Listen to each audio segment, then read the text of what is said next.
Yo my dears, bienvenue sur ma chaîne. Alors moi c'est Insolite et j'espère que vous allez bien, que vous vous portez bien en ce confinement. Et moi je débarque avec un contenu assez particulier. Je vais parler du Tolibangando, l'argot gabonais. Alors vous allez être surpris parce que je suis pas du tout gabonaise, mais en fait pour la petite histoire, un ami gabonais qui me fait écouter des sons d'artistes gabonais que j'ai grave kiffé en fait. À force de les écouter, j'ai voulu comprendre les paroles parce que au début, je comprenais pas. Je me suis dit, mais attends, j'arrive pas à comprendre tout ce qu'ils disent, pourtant ils parlent français. Donc je vais voir mon ami et mon ami m'explique qu'en fait, il parle en Tolibangando. Donc c'est à ce moment-là que ça a commencé à m'intéresser et c'est la raison pour laquelle je veux vous faire découvrir le Tolibangando en chanson. C'est parti, on peut y aller.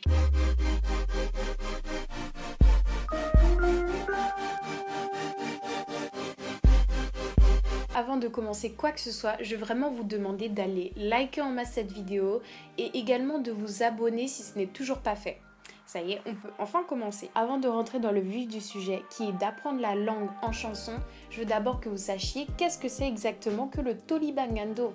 Alors, le Tolibangando peut être découpé en deux mots, Toli et Bangando. Bangando signifiant bandit et Toli, par déduction, j'en ai déduit que ça voulait dire parler, langue, langage, donc en gros le langage des bandits. Le Tolibangando, c'est un mélange de français, d'anglais, mais également de langues ethniques gabonaises comme le fan, le pounou, ou encore de langues voisines comme par exemple on peut retrouver des mots en lingala. Il faut savoir que le Gabon n'a pas de langage autre que les langues ethniques et que le français. En effet, au Gabon, la langue officielle c'est le français, donc tout le monde est censé savoir parler français.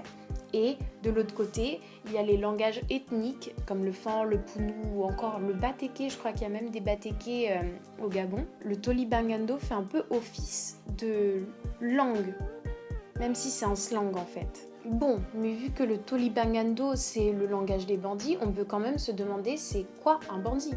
Enfin bon, on a tous un peu cette image du bandit, gun à la main et tout, chargé pour un braquage de banque. Mais c'est quoi un bandit gabonais en fait? D'après ce que j'ai trouvé, un bandit, c'est une personne vivant dans un quartier précaire qui commet des crimes pour subvenir à ses besoins. Comme par exemple braquer ses voisins ou encore des crimes moins justifiables comme le fait de poignarder une autre personne, que ce soit de son quartier ou hors de son quartier, parce qu'elle doit de l'argent, etc., etc. Je ne vais pas vous faire la liste. Je voulais également savoir à quoi ressemblait un peu le bandit gabonais et tout. Enfin, s'il avait une attitude, un look. Je me suis posé toutes ces questions-là et en fait j'ai mené mes recherches et j'ai rien trouvé. À part une personne, Dakem. Alors Dakem c'est qui? Dakem c'est un humoriste gabonais qui fait des sketchs humoristiques, normal vu que c'est un humoriste, dans lesquels il va jouer le rôle du bandit. Et en fait, grâce à tous ces sketchs, on peut voir à peu près à quoi ressemble un bandit. Après, je sais pas si tous les bandits ressemblent à ça, mais on peut se faire une petite image du bandit au Gabon. Il faut savoir que cet humoriste, je vais vous mettre d'ailleurs sa photo et également un petit extrait de son sketch pour vous montrer ce qu'il fait, parce que c'est assez drôle. Je peux faire mes kills, même je meurs même une bonne fois. C'est comment? Comment, vieux père? Oui, bon baiser. Tu vois pas ce que c'est en train de faire là? Non, descends d'abord. Non, boss. Descends d'abord. Il y a quoi? Quel est Depuis ton là, problème? confinement total. Tu On vas ne faire peut même quoi? plus aller chaf, on ne peut plus faire les ouais, mais il n'y a pas le chop, on est que dans les camas. Je peux faire kill une bonne fois, quoi. Au moins au paradis là, peut-être même il y a un truc à manger que le God a préparé. Moi, je ne sais pas, il faut faire les chops même au paradis, quoi. Est-ce Tu vois, que tu donc? t'es repenti d'abord avant de te pendre? Non? Descends. On va laisser le boutiquier. Tu vas prendre quelque chose. Quelque chose à chop. Oui. Tu vas Descends. me donner quelque chose à manger. Oui, oui, descends. Enlève. Tu me connais quand même, enlève. Allons-y. Ok.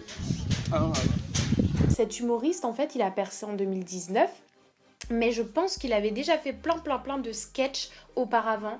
Et vous pouvez retrouver toutes ces vidéos sur YouTube et également sur Facebook. Du coup, avec ce que j'ai pu voir dans les sketchs de Dakem, j'ai un peu fait un petit starter pack du bandit gabonais. Dernière étape, avant de passer au lexique et à l'écoute des différentes musiques, je vais vous présenter tout d'abord les artistes que je vais écouter juste après. Donc tout d'abord, il y a le groupe Mauvaise Haleine. C'est un groupe de rap qui a été fondé par 5 collégiens en 1992, mais aujourd'hui, on compte plus que 2 membres en fait dans ce groupe, Lord Ekomindong et Matt Seigneur Lion. Donc tout d'abord, Mauvaise Haleine, pourquoi ce nom? Tout simplement parce que dans leur rap, ils veulent dire des vérités, des choses qui sont franches mais blessantes, d'où le nom Mauvaise Haleine, parce qu'on ne supportera pas trop une mauvaise haleine, comme on ne supporte pas trop des vérités, la franchise, et ça fait également référence à la pureté de leur rap. Il faut savoir que ce groupe, en fait, est considéré vraiment comme les parrains du rap au Gabon, dans le sens où c'est vraiment eux, avec d'autres groupes bien sûr, qui ont popularisé le rap au Gabon. Et en plus de ça, ils sont les précurseurs de ce qu'on appelle le bilangoum. Le bilangoum, c'est le lexique du Tolibangando. Et c'est justement leur son bilangoum que je vais vous faire écouter juste après. Alors le deuxième rappeur que je dois vous présenter est Donzer. Donzer se définit comme étant dans la génération des goudronniers. Et les goudronniers, c'est quoi? C'est une génération de bandits qui est encore plus violente que la précédente. Alors Donzer, il a percé grâce à son son Goudronnier qui est sorti en 2017 et qui a fait une polémique énorme au Gabon. Tout simplement car il y évoquait le style de vie des goudronniers, c'est-à-dire une vie parsemée de violence, de drogue, de trafic de drogue et également de consommation de drogue et également une vie parsemée de crimes pour l'argent. Il a été accusé d'apologie à la violence parce que suite à la sortie de ce son, il y a eu une multiplication des crimes venant des bandits et des goudronniers partout dans les quartiers au Gabon. Je vais citer plus particulièrement l'affaire Kemeka. Je ne sais plus exactement de quand elle date cette affaire, mais je crois que c'est 2017 ou 2018.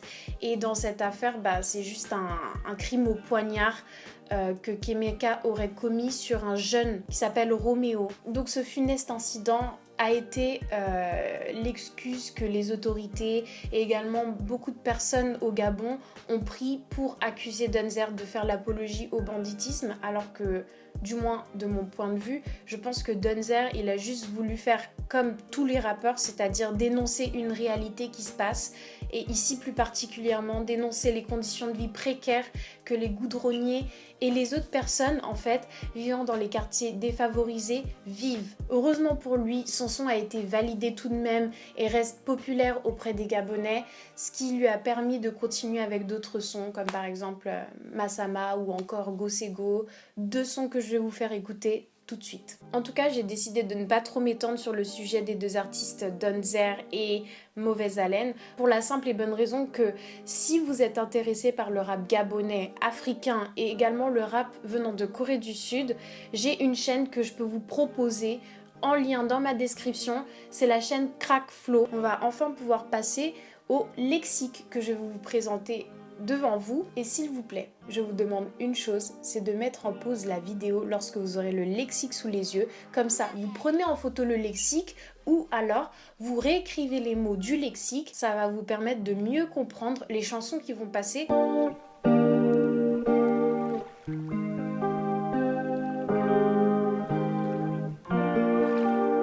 Bon, ça y est, on peut enfin passer au vif du sujet. Les écoutes de musique, my nigga. Ça marche? Ça marche pas? Ça marche? Ça marche pas? Ça marche? Ça marche pas? C'est parti, on va enfin écouter le premier son qui est le bilangoum de Mauvaise Haleine.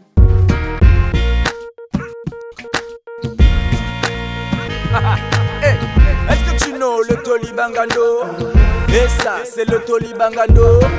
Allô, c'est le Tolibangando, tous les watts, les waps, Charles, le Tolibangando. On a la verbe, le verse et le vocabulaire. Considère ce verset comme un dictionnaire. Un petit bilango, une sorte de petit Robert. Et on a pièce et le dos, les pièces, les piéceaux, le fafio, le bal, la choco, le mbom, le colo, le mbongo, le smig, la brique, la pose, les feuilles, les pécosses, le mian, les ronds, les jetons, les céphales, les forts. Autant de verbes, d'articles, autant de mots pour désigner une seule et même chose.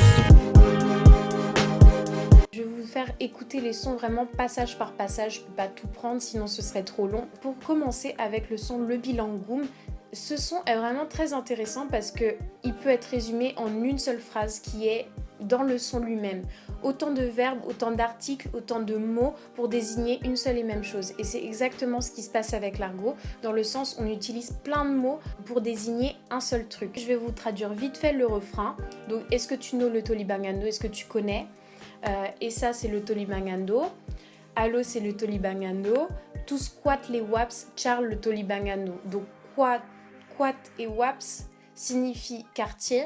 Et Charles, ça signifie parle. On peut enfin passer aux autres passages que j'ai surlignés. Donc il y a le premier passage en jaune qui lui désigne l'argent tout simplement. L'argent, pourquoi? Parce qu'on peut voir qu'il y a les CFA. Donc les CFA, c'est la monnaie la plus courante en Afrique. Les pièces de monnaie. Les forces, parce que l'argent, ça donne un peu plus de force. Ou encore le mbongo, un mot en lingala pour désigner l'argent. Le deuxième passage indique clairement qu'on parle de femmes. Je crois qu'on connaît tous déjà le mot la go pour parler d'une go, justement, une meuf.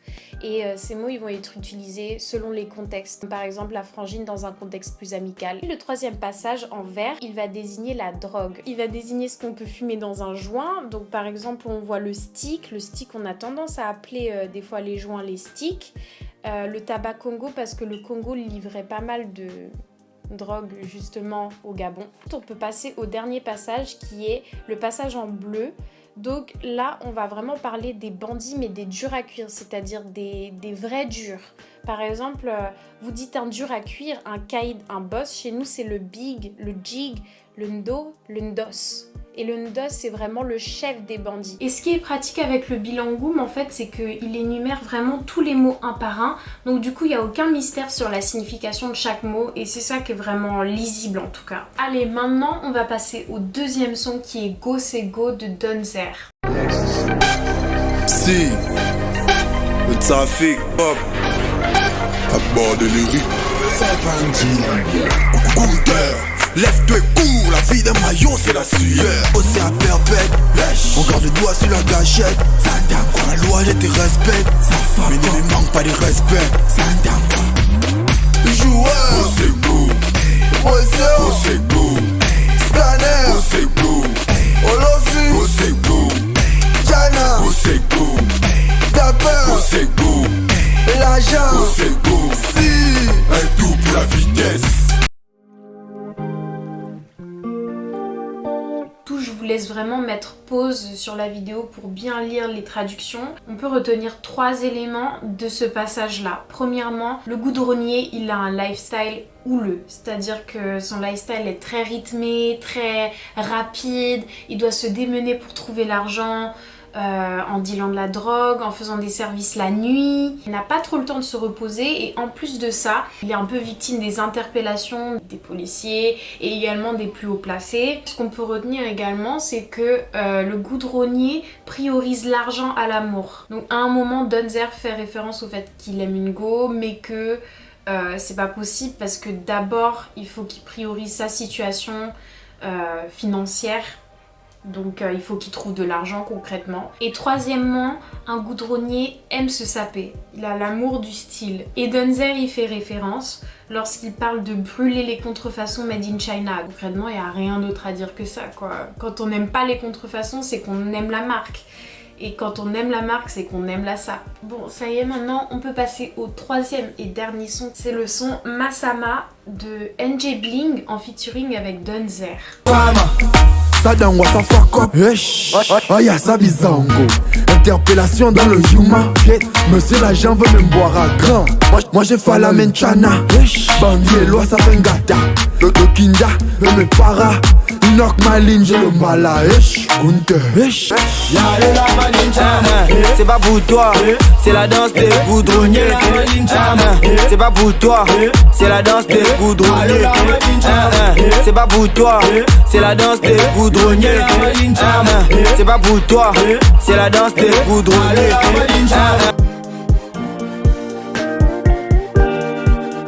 pour le troisième son, Masama avec NJ Bling en featuring avec Donzer. J'ai fait la même chose que dans le deuxième son, j'ai sélectionné la partie qui m'intéressait, j'ai traduit les mots-clés également comme dans le deuxième son, j'ai traduit tous les mots-clés que je pouvais, donc excusez-moi, je suis pas une pro. Mais en gros, si je dois résumer le troisième son, c'est embrouille sur embrouille, c'est encore une fois la vie d'un goudronnier. Donc premièrement, le goudronnier il se fait interpeller par un policier et là il fait tout pour l'éviter parce que un bandit face à un policier, ça crée que la prison. Puis le fait est qu'il a aussi de la drogue, il cherche des thunes, donc il veut vendre sa drogue, mais il se fait embrouiller par un deuxième bandit avec un couteau cette fois, donc du coup là il faut vraiment faire gaffe. Il parle de l'intelligence et de la réflexion que le goudronnier doit avoir sur n'importe quel adversaire auquel il fait face et tout pour se sortir de la situation périlleuse dans laquelle il est. Le fait de devoir se battre et de tout faire pour réussir à s'en sortir, c'est un peu ça le lifestyle. À la fin j'ai pu découvrir que les goudronniers ils aiment bien danser, puisqu'il parle d'une danse du goudronnier en fait dans la chanson Masama quasi tout au long à chaque refrain. Donc voilà my dears, tout ça marque la fin de ma petite vidéo sur le Tolibangando. Donc j'espère que ça vous aura plu. Je vous demande juste de liker cette vidéo, de la partager encore une fois au maximum. Également vous abonner si ce n'est toujours pas fait. Si vous voulez en savoir plus sur les artistes, je vais vous mettre en lien dans la barre de description non seulement la chaîne de Crackflow mais également le contenu, donc les sons que je vous ai fait écouter dans cette vidéo.